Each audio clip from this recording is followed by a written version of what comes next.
جب نظر انداز ہونا شروع ہو جائیں تو کنارہ کر لیں، کیونکہ وضاحتیں کبھی بھی آپ کا کھویا ہوا مقام واپس نہیں لا سکتی۔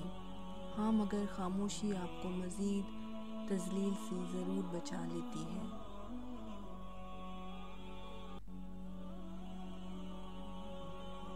محبت مٹی کے بنے رنگ برنگے چہرے دیکھ کر نہیں ہوتی، بلکہ روح سے ہوتی ہے۔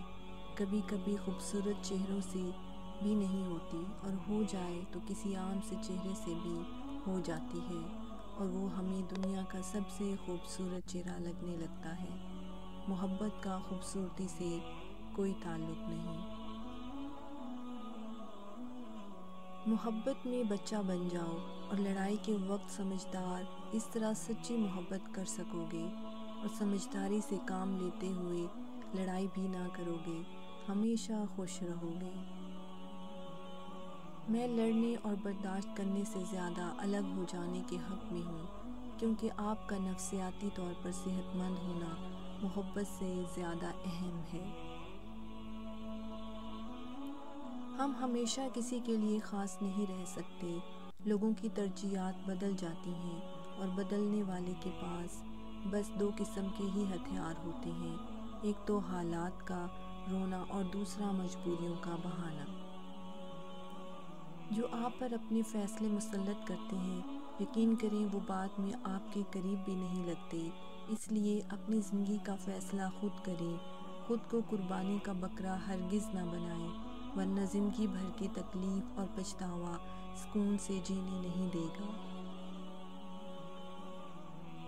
بانو قدسیہ کہتی ہیں، عورت کی محبت سے نہیں نفرت سے ڈرو، جب وہ خاص سے عام کر دے تو دی ہوئی دعائیں بھی واپس چھین لیتی ہے، اور یہ واقعی سچ ہے۔ میں نے کئی عورتوں کو پتھر ہوتے دیکھا ہے، جب ان کا ضبط ٹوٹتا ہے تو پھر ان کے سامنے کٹ کے مر بھی جائیں تو پلکیں اٹھا کر دیکھتی تک نہیں۔ جب لوگ لکھنا سیکھ جائیں گے تو مختصر لکھا کریں گے، اور جب بولنا سیکھ جائیں گے تو اکثر خاموش رہا کریں گے۔ وہ حقیقی امن اور بلوغت کا زمانہ ہوگا۔ گناہ گونگے نہیں ہوتے، جب بھی انہیں موقع ملتا ہے وہ مکافات عمل کی لاٹھی ہاتھ میں پکڑے ایک دم ہی اس انسان کے سر پر آن برستے ہیں۔ یہ وہ خدا کی لاٹھی ہوتی ہے جو بے آواز ہوتی ہے، لیکن انسان کے ہوش لمحوں میں ہی ٹھکانے لگا دیتی ہے۔ میں نے اشفاق صاحب کو کہا، مجھے نہیں رہنا آپ کے ساتھ، آپ مجھ پہ غصہ ہوتے ہیں، بس اب میں چلی جاؤں گی۔ وہ بیٹھے مسکرانے لگے۔ میں نے اور سنائی، وہ پھر سے مسکرانے لگے۔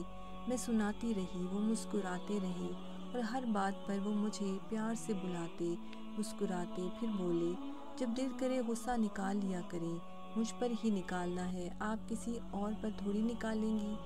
تب میں ان مردوں کا سوچنے لگی جو چھوٹی چھوٹی سی باتوں پر عورتوں کو چھوڑ دیتے ہیں اور اس کی زندگی خراب ہو جاتی ہے۔ انہیں محبت نہیں ہوتی، ورنہ مرد محبت کر لے تو وہ بس سن کر اپنی ذات کی تذلیل کرا کر بھی محبت پر قائم رہتا ہے۔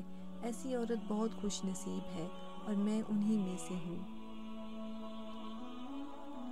انسان جس شخص کے لیے دل سے مخلص ہو وہ اس کو دکھ دیتا ہے۔ لوگ اچھی سیرت کی بجائے اچھی صورت کو ترجیح دیتے ہیں۔ محبت تو سب سے زیادہ ضروری ہے، ایک دوسرے کو وقت دینا۔ ایک دوسرے کو وقت دینے سے زیادہ اگر آپ کو کچھ بھی خاص لگتا ہے تو آپ کو کوئی محبت نہیں۔ کسی کی زندگی برباد مت کریں۔ ویسے ایک کڑوا سچ یہ بھی ہے کہ عورت کی محبت شروع میں کم ہوتی ہے اور وقت کے ساتھ ساتھ بڑھتی چلی جاتی ہے، جبکہ مرد کی محبت شروع میں زیادہ ہوتی ہے اور وقت کے ساتھ ساتھ کم ہوتی جاتی ہے۔ انسان کو اپنے دکھ سیلیبریٹ کرنے چاہیے، جیسے کہ منہ پہ ہنسی سجا کر، اچھے سے بال بنا کر، سب سے پسندیدہ کپڑے اور پسند کے رنگ کا انتخاب کر کے۔ کوئی دیکھے تو بکھرا ہوا نہ سمجھے، کیونکہ ہمدردی زہر لگتی ہے۔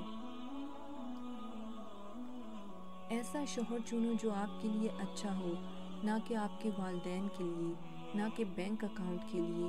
ایسا کوئی چنو جو آپ سے ہر وقت محبت کرے، جو غلطی نہ ہونے پر بھی معافی مانگے، جو کہ آپ کو کھونے سے ڈرے، جو آپ کو خوش رکھنا چاہے، جو کبھی بھی رشتہ ختم نہ کرے۔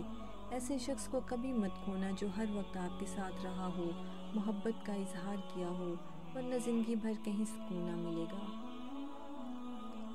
چھوٹا بن کے رہو گے تو ہی بڑی بڑی رحمتیں ملیں گی، کیونکہ بڑا ہونے پر تو ماں بھی گود سے اتار دیتی ہے۔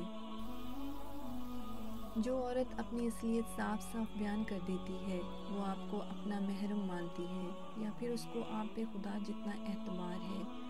پھر آپ اس کو بھری محفل میں ننگا کر دو تو یہ آپ کا فعل ہے، جس کا جواب سیدھا سیدھا خدا کو دینا ہے۔ اگر آپ اس گمان میں ہیں کہ آپ نے کسی کے لیے بہت کچھ کیا، وقت دیا، اپنی نیند خراب کی، سونے کے اوقات تبدیل کیے، اپنی عادات و اطوار، لہجہ اور زندگی جینے کے انداز بدل ڈالے، اور ان سب کی اگلے انسان کی نظر میں بڑی اہمیت ہوگی، تو مبارکباد وصول کریں۔ ایسا کچھ نہیں ہے، آپ صرف استعمال کیے گئے ہیں۔ روتا وہ انسان ہے جس نے رشتہ دل سے نبھایا ہو، ورنہ مطلب کا رشتہ رکھنے والوں کی آنکھوں میں نہ تو شرم ہوتی ہے اور نہ ہی پانی۔ لوگ کہتے ہیں کسی ایک کے چلے جانے سے زندگی رک نہیں جاتی، لیکن یہ کوئی بھی نہیں جانتا کہ لاکھوں کے مل جانے سے بھی اس ایک کی کمی پوری نہیں ہو سکتی۔ مانو کہتی تھی، ماں بے شک پڑھی لکھی نہ ہو، پر دنیا میں ہر ضروری بات ہم اپنی ماں سے ہی سیکھتے ہیں۔ عبادت نماز پر ہی نہیں ہوتی، بلکہ عبادتیں میٹھی زبان، دھیمے لہجے اور ہمدردانہ اور عاجزانہ رویوں سے بھی ہوتی ہیں۔ افسوس، یہ وہ معاشرہ ہے جہاں لوگ گند اٹھانے والوں کو گندا سمجھتے ہیں۔ جنت کی حوروں سے بھی بڑھ کر ہے وہ عورت جسے ایسا مرد ملا ہے جو ہر وقت اسے پیار کرتا ہے، اسے خوش رکھنے کی کوشش میں لگا رہتا ہے۔ تم ہر شخص کو خوش نہیں کر سکتے، بھلے تم اپنا سکون کسی کے لیے کتنا ہی برباد کیوں نہ کر لو، پھر بھی وہ شخص تمہاری نیت یا تمہاری مخلصی میں کوئی نہ کوئی نقص نکال ہی لے گا۔ جب کوئی عورت آپ کو نظر انداز کر رہی ہو تو اس کا مطلب یہ نہیں کہ وہ آپ سے نفرت کرتی ہے، اس کا مطلب ہے اس کا دل دکھا ہے۔ بس بچہ، اللہ دکھ بھری داستان کو بڑے دھیان کے ساتھ سنتا ہے، کچھ غم مٹا بھی دیتا ہے، کچھ الجھنیں سلجھا بھی دیتا ہے، لیکن اگر سارے ہی غم سلجھ جائیں تو آدمی اور اس میں بات چیت بند ہو جاتی ہے۔ کچھ لوگ سچ بولتے نہیں اگلتے ہیں، کیونکہ ان کا مقصد کسی کی بھلائی کرنا نہیں بلکہ تذلیل اور ذلیل و رسوا کرنا ہوتا ہے۔ تم ہر شخص کو خوش نہیں کر سکتے، بھلے تم اپنا سکون کسی کے لیے کتنا ہی برباد کیوں نہ کر لو، پھر بھی وہ شخص تمہاری نیت یا تمہاری مخلصی میں کوئی نہ کوئی نقص نکال ہی لے گا۔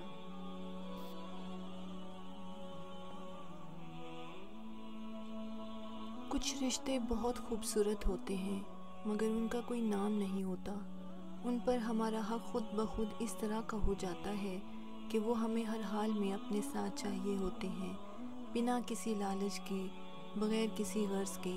بس ان کا ہماری زندگی میں ہونا ہی ہمارے لیے سکون اور تسلی کا باعث ہوتا ہے۔ یہ ہے کہ کچھ لوگ محبت کے اہل نہیں ہوتے، انہیں اپنی ذہانت پر اس قدر مان ہوتا ہے کہ وہ دوسروں میں کیڑے نکال کر، کسی اور کا قد چھوٹا کر کے، کسی دوسرے کی خوبیوں میں خرابیوں کا پہلو نکال کر اپنی عظمت کی کلا جگاتے ہیں۔